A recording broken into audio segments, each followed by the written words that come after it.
दर्शकों, वैसे तो हमने आपको कलयुग के बारे में बहुत सी वीडियोस में बताया है, लेकिन आज हम विष्णु पुराण में कलयुग के बारे में जो वर्णन किया गया है उसके बारे में बात करेंगे। स्वागत है दोस्तों आपका हमारे चैनल समय चक्र में।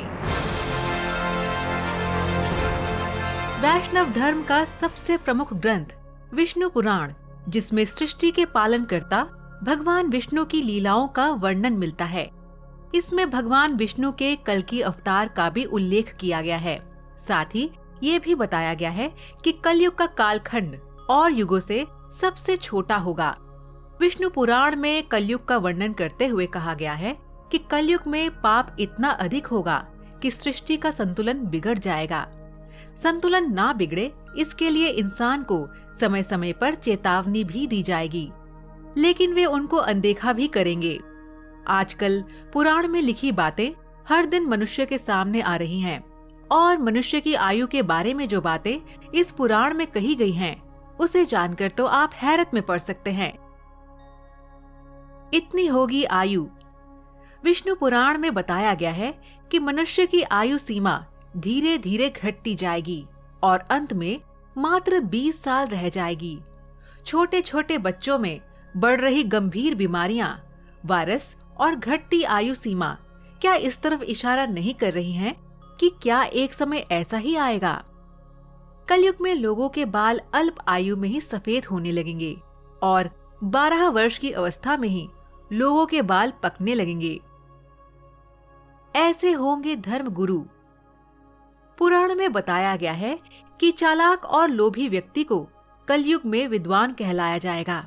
ऐसे लोग ही धर्मात्मा भी कहलाएंगे। शास्त्रों और वेदों का पालन कोई नहीं करेगा। सभी धर्म गुरु अपने फायदे के लिए लोगों का इस्तेमाल करेंगे।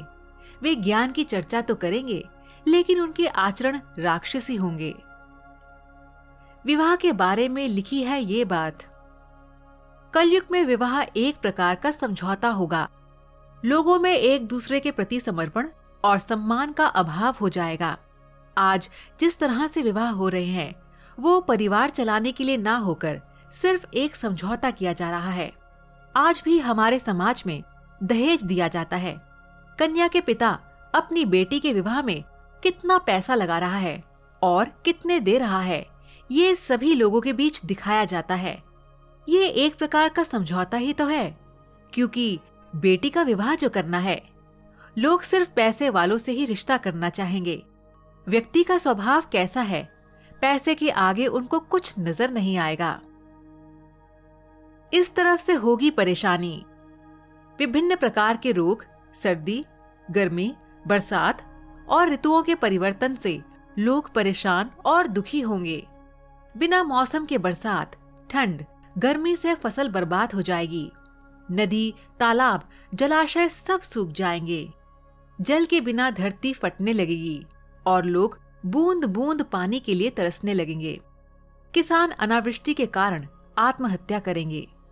दर्शकों, जिस हिसाब से आज धरती पर पानी नष्ट हो रहा है, उसके लिए हम सभी जिम्मेदार हैं। इसीलिए पानी बचाने पर ध्यान दें, क्योंकि वो दिन दूर नहीं जब हम सभी और आने वाली पीढ़ी एक एक बूंद के लिए मोहताज हो जाएगी। ऐसे लोग कहलाए जाएंगे गुणी। कलयुग में जिस व्यक्ति के पास धन नहीं होगा, वह अधर्मी, अपवित्र और बेकार माना जाएगा, और जिस व्यक्ति के पास जितना धन होगा, वो उतना गुणी माना जाएगा, और कानून, न्याय केवल एक शक्ति के आधार पर लागू किया जाएगा। व्यक्ति के अच्छे कुल की पहचान सिर्फ धन के आधार पर ही की जाएगी। धन के लिए वे अपने रिश्तेदारों और दोस्तों का रक्त बहाने में भी हिचक महसूस नहीं करेंगे। देखा जाए तो आजकल ये सब सत्य हो रहा है। लोग धन के लिए अपने ही रिश्तेदार, दोस्तों और परिवार वालों का खून बहा रहे हैं। उन्हें कोर्ट कचहरी में खींच रहे हैं। इनकी होगी पूजा। झूठ और दिखावे का सहारा लेकर लोग आगे बढ़ने का प्रयास करेंगे, लेकिन इसमें नुकसान उनका खुद का ही होगा। कलयुग में सत्ता पर बैठे लोग अपनी प्रजा की रक्षा नहीं कर पाएंगे, बल्कि कर यानी टैक्स लेने के बहाने प्रजा का ही धन छीनेंगे। इस तरह करेंगे भोजन। अन्न का अभाव होने से मनुष्य फिर से कंद मूल और फल आदि के सहारे ही रहेंगे और असमर्थ लोग सुखी नहीं रह पाएंगे। कलयुग में लोगों के आलस्य और निष्क्रियता के बारे में भी विष्णु पुराण में बताया गया है। इसके अनुसार लोग बिना स्नान के ही भोजन कर लिया करेंगे। कलयुग में सबसे अच्छी बात। वेद व्यास जी ने सभी युगों में कलयुग को श्रेष्ठ युग भी बताया है। उन्होंने कहा है कि सतयुग में मनुष्य को 10 साल जप करने के बाद पुण्य की प्राप्ति होती है। त्रेता युग और द्वापर युग में वही पुण्य 1 साल के तप द्वारा प्राप्त किया जा सकता है। तो कलयुग में इतना ही बड़ा पुण्य मात्र 1 दिन के तप से प्राप्त किया जा सकता है। इस तरह व्रत और तप के फल की प्राप्ति के लिए कलयुग ही सबसे श्रेष्ठ समय है। सच्ची भक्ति से ही मनुष्य ईश्वर की प्राप्ति कर सकता है। तो दर्शकों, आज का सवाल आपके लिए ये है कि क्या आप बता सकते हैं कि कलयुग में कौन से भगवान जीवित हैं? और जाने से पहले आज की इस वीडियो को लाइक और शेयर करना ना भूलें। धन्यवाद।